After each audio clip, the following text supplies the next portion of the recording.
ہند الولی سرکار غریب نواز رضی اللہ تبارک و تعالی عنہ کا ہندوستان کی سرزمین پر آنا کس مقصد کے لیے تھا؟ اس لیے کہ ہم نے اپنے بزرگوں کا جب تعارف کرایا، کسی بھی بزرگ کا، رسول اللہ سے لے کر یا یہ کہہ دے رسول اعظم سے لے کر غوث اعظم تک، غوث اعظم سے لے کر خواجہ اعظم تک، خواجہ اعظم سے لے کر مجدد اعظم تک، ہم نے اپنے بزرگوں کا جب تعارف کرایا تو ہم نے ان کی اپنی شخصیت کے اعتبار سے نہیں کرایا، بلکہ ہم نے ان کا تعارف اپنی پسند کے اعتبار سے کرایا۔ مثال کے طور پر جب ہم اپنے نبی کا تعارف کرانے پر آتے ہیں تو کہتے ہیں کہ انہوں نے چاند کے 2 ٹکڑے کیے، انہوں نے سورج کو پلٹا دیا، انہوں نے جابر کی بکری کو زندہ کر دیا، ان کے ہاتھوں سے انگلیوں سے پانی کے چشمے جاری ہو گئے، اور اس کے بعد ہم اس کے آگے جانتے کیا ہیں؟ میرے آقا صلی اللہ علیہ وآلہ وسلم کے پیارے دیوانوں، حالانکہ یہ بات کوئی غلط نہیں ہے، بالکل صحیح ہے، لیکن اللہ اکبر، اس سے بڑھ کر کے رسول اللہ صلی اللہ علیہ وآلہ وسلم کی شخصیت ہے۔ اللہ اکبر، معجزات کی طویل فہرست ہے، کبھی نہ ختم ہونے والی فہرست ہے، لیکن اللہ کے رسول صلی اللہ علیہ وآلہ وسلم نے دعوت کی راہ میں جو عظیمتیں اٹھائی ہیں اور جن عظیمتوں کو برداشت کیا ہے وہ کسی اور کے حصے میں نہیں آئی۔ اسی طریقے سے سرکار غوث پاک کا تعارف ہم یہ کرواتے ہیں کہ انہوں نے مردوں کو زندہ کر دیا، یہ ہمارے نزدیک ان کا تعارف ہے، حالانکہ اس سے بڑھ کر اللہ کے دین کی خاطر جو ان کی قربانیاں ہیں وہ اس سے بڑھ کر ہے۔ سرکار غریب نواز رضی اللہ تعالیٰ کی جب ہم تعارف کرانے پر، ان کی شخصیت کا تعارف کرانے پر آتے ہیں تو انہوں نے انا ساگر کو کٹورے میں سمیٹ لیا، راجہ کے اونٹ وہیں بیٹھے رہ گئے، انہوں نے انگلی کے اشارے پر پتھر کو روک لیا۔ یہ بات بالکل حق ہے، اس کا انکار نہیں کیا جا سکتا، لیکن ایک بات اچھی طرح سے عرض کروں، ان ساری ہستیوں میں رسول اللہ سے لے کر امام اعظم، امام اعظم سے لے کر غوث اعظم، غوث اعظم سے لے کر خواجہ اعظم، خواجہ اعظم سے لے کر مجدد اعظم، ان سب کی زندگی کا مرکزی نقطہ کیا ہے، سینٹر پوائنٹ کیا ہے؟ تو وہ یہ ہے کہ ان کی زندگی کا لمحہ لمحہ اللہ کے دین کی خاطر، اللہ رب العزت کے دین کے غلبے کی خاطر گزرا کرتا تھا۔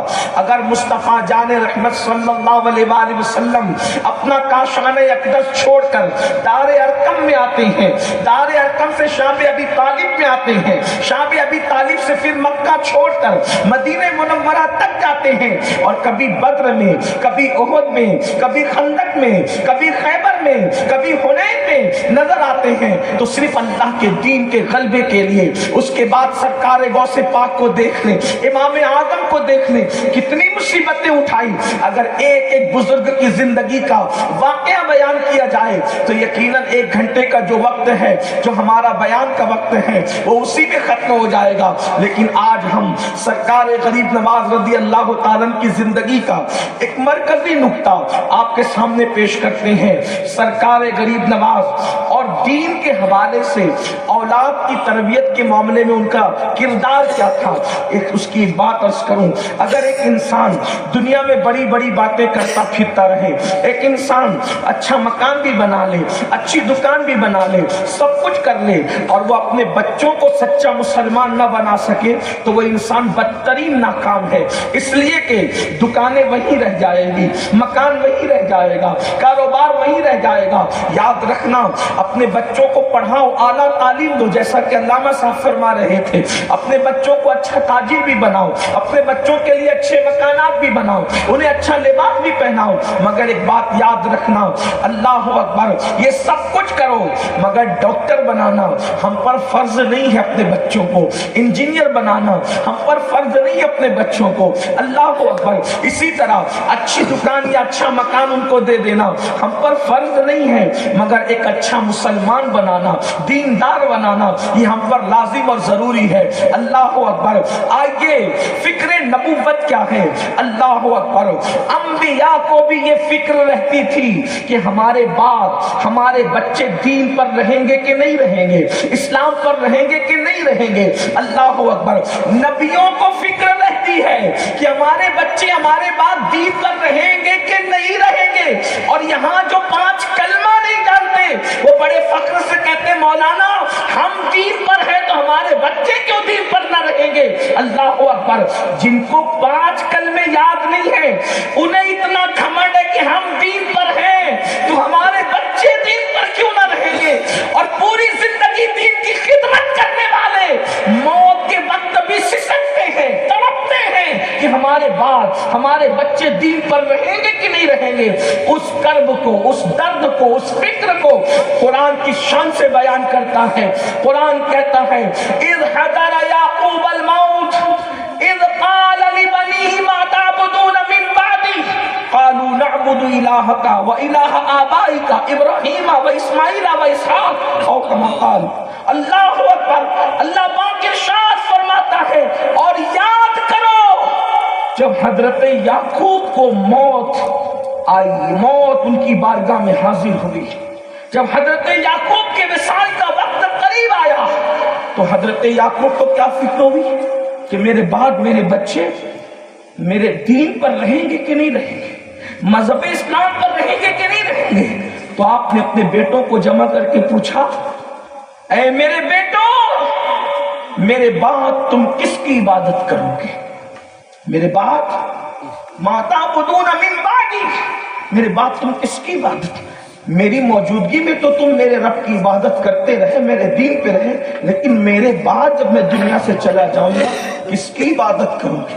تو چونکہ حضرت یعقوب علیہ السلام کی یہ تربیت تھی، حضرت یعقوب علیہ السلام کی یہ تربیت تھی، تو حضرت یعقوب کے بیٹوں نے کیا کہا، ابا جان ہم آپ کے بعد جس طرح آپ کی حیاتی میں ہم آپ کے رب کی عبادت کرتے تو آپ کے دنیا سے چلے جانے کے بعد بھی آپ ہی کے رب کی عبادت کریں گے۔ اور وہ رب کون ہے؟ جو آپ کا بھی رب ہے اور آپ کے آباء و اجداد حضرت ابراہیم، حضرت اسماعیل، حضرت اسحاق کا بھی رب ہے، اور جو وحدہ لا شریک ہے، اور ہم مسلمان رہیں گے، ہم اسلام پر رہیں گے۔ حضرت یعقوب علیہ السلام مطمئن ہو گئے۔ پتا چلا ایک باپ کی ذمہ داری ہے کہ وہ کتنا ہی مصروف ہو، کتنا ہی غریب ہو، کتنا ہی مالدار ہو، کچھ بھی ہو، اس کی ذمہ داری ہے کہ میرے بچے دین پر رہیں گے یا نہیں رہیں گے، وہ اس کی فکر کریں۔ اب آپ اندازہ فرمائیں، سرکار غریب نواز اس مبلغ اعظم کا نام ہے جنہوں نے 90 لاکھ کو ایمان کی دولت عطا کی۔ ذرا غور کریں، آج ہم اپنے ماننے والوں کو نمازی نہیں بنا پا رہے ہیں، مریدوں کو پیر نمازی نہیں بنا پا رہا ہے، بول بول کے تھک رہے پیر صاحب، استاد شاگردوں کو نمازی نہیں بنا پا رہے ہیں، باپ بیٹوں کو نمازی نہیں بنا پا رہا ہے، اپنے خود کے بچوں کو رب کی بارگاہ میں جھکا نہیں پا رہے ہیں۔ غریب نواز شخصیت کیا ہے؟ 90 لاکھ کو بتوں سے ہٹا کر خدا کی بارگاہ میں جھکا دیا۔ 90 لاکھ کو تاریخ انسانی میں، تاریخ تصوف میں، تاریخ ولایت میں اتنی بڑی تعداد کسی کے ہاتھ پر اسلام قبول کرنے کے حوالے سے نظر نہیں آتی۔ اسی لیے کچھ لوگوں کو اس میں مبالغہ بھی لگتا ہے، حالانکہ حقیقت ہے کہ سرکار غریب نواز نے جو سسٹم قائم کیا تھا دعوت و تبلیغ کا، اللہ اکبر، اس سسٹم کے ذریعے سے لاکھوں لوگوں کو اللہ نے ایمان اور اسلام کی دولت عطا فرمائی۔ لیکن آج میرا عنوان وہ نہیں، اللہ اکبر، اللہ کے دین کے لیے محنت کرنے والے وہ سرکار غریب نواز جو مدینہ منورہ سے پیدل چل کر ہندوستان کی سرزمین پر آتے ہیں، وہ غریب نواز جو مدینہ منورہ سے لباس پہن کر چلے تھے، اسی لباس پر پوری زندگی گزار دیتے ہیں، اور جب آپ کے وصال کا وقت آتا ہے اور وصال کے بعد سرکار غریب نواز کو جب غسل کرنے کے لیے تختے پہ لٹایا جاتا ہے اور جب آپ کا کرتا اتارا جاتا ہے تو حضور سید العلماء مہروی رحمت اللہ علیہ کے بقول اس کرتے کا وزن کئی کلو کا ہو جاتا ہے۔ اللہ اکبر، لوگوں نے سوال کیا غریب نواز کے کرتے کا وزن کئی کلو کیسے ہو سکتا ہے اور کیسے ہو گیا تھا؟ تو اللہ جواب دیا جاتا ہے کہ جو لباس پہن کر مدینہ منورہ سے نکلے تھے اسی لباس پر پوری زندگی ہندوستان میں گزار دی، دوسرا لباس سلانے کا موقع نہ ملا، دوسرے لباس کی طرف توجہ توجہ نہ کی. جب وہ لباس پھٹتا جاتا اس پہ پیون لگاتے جاتے, جب وہ لباس پھٹتا جاتا اس پر پیون لگاتے جاتے, جب وہ لباس پھٹتا جاتا تو پیون پر پیون لگانے کی وجہ سے اس کا وزن کئی کلو کا ہو گیا تھا. اصل کرتا تو ختم ہو گیا تھا, اصل کرتے کا کپڑا تو ختم ہو گیا تھا, وہ پیون ہی تھے جو غریب نواز کے جبے کے اندر موجود تھے. میں تم سے پوچھنا چاہتا ہوں, غریب نواز کی محبت کا نام لینے والوں, ان کا دم بھرنے والوں, جن لوگوں نے دین کی خاطر یہ کیا کہ 60 سال کی عمر ہو گئی, اللہ کے دین کی خدمت میں اتنے مصروف ہوئے کہ شادی کا تصور بھی دماغ میں نہیں آیا. ایک ہی دھن تھی, اٹھتے بیٹھتے سوتے جاگتے. جس مشن کے لیے مصطفیٰ جان رحمت نے مجھے ہندوستان روانہ کیا ہے, اس مشن کو میں نے عام کرنا ہے, گھر گھر تک اسلام پہنچانا ہے. اللہ اکبر, اللہ اکبر. پھر کیا ہوتا ہے؟ اللہ اللہ 60 سال کی عمر ہو جاتی ہے اور نکاح نہیں ہوتا تو اللہ کے رسول صلی اللہ علیہ وآلہ وسلم خواب میں تشریف لا کر کہتے ہیں, معین الدین تم میری سنت پر, نکاح کی سنت پر عمل نہیں کرتے. تو عرض کرتے نانا جان دین کی خدمت میں اتنا مصروف ہو گیا کہ مجھے شادی کرنے کا خیال تک نہ آیا. اللہ اکبر. یعنی اللہ کے دین کے لیے. اس کے بعد اندازہ فرمائیں, ہفتے بھر کے بعد 3 لقمے کھاتے, ایک ہفتے کے بعد 3 لقمے. اندازہ تو کریں یہ اتنی قلیل مدت, اتنے قلیل لقمے کی تعداد. اللہ اکبر. فاقہ رہتا, ہمیں اکثر فاقے سے رہتے, رات و دن جگتے رہتے, اللہ کی عبادت میں مصروف رہتے, لوگوں کو دین کی باتیں سمجھاتے, لوگوں کو دین کی طرف بلاتے. یہ ساری محنتیں اور کاوشیں ان کی, اور انہوں نے 90 لاکھ کو ایمان کی دولت عطا کی. اگر آج ہندوستان کے اندر صوبہ راجستھان ہو یا یو پی ہو یا بنگال ہو یا بہار ہو یا مہاراشٹر ہو یا کوئی اور علاقہ ہو, 5 وقت اگر اذان گونج رہی ہے تو وہ سرکار غریب نواز کی محنتوں کا نتیجہ ہے. ہر گھر میں قرآن طاق میں رکھا ہے, غریب نواز کی محنتوں کا نتیجہ ہے. ہر گھر میں قرآن کی تلاوت ہو رہی ہے, غریب نواز کی محنتوں کا نتیجہ ہے. یہ جلسے جو سج رہے ہیں وہ غریب نواز کی محنتوں کا نتیجہ ہے. اللہ اکبر. جب تک چاند و سورج نکل کے ڈوبتے رہیں گے اور بلاد ہند میں جب تک اسلام کا نعرہ لگتا رہے گا وہ سب غریب نواز کو خراج عقیدت پیش کیا جاتا رہے گا. لیکن اللہ اکبر, اتنی محنت کرنے والی ہستی سرکار غریب نواز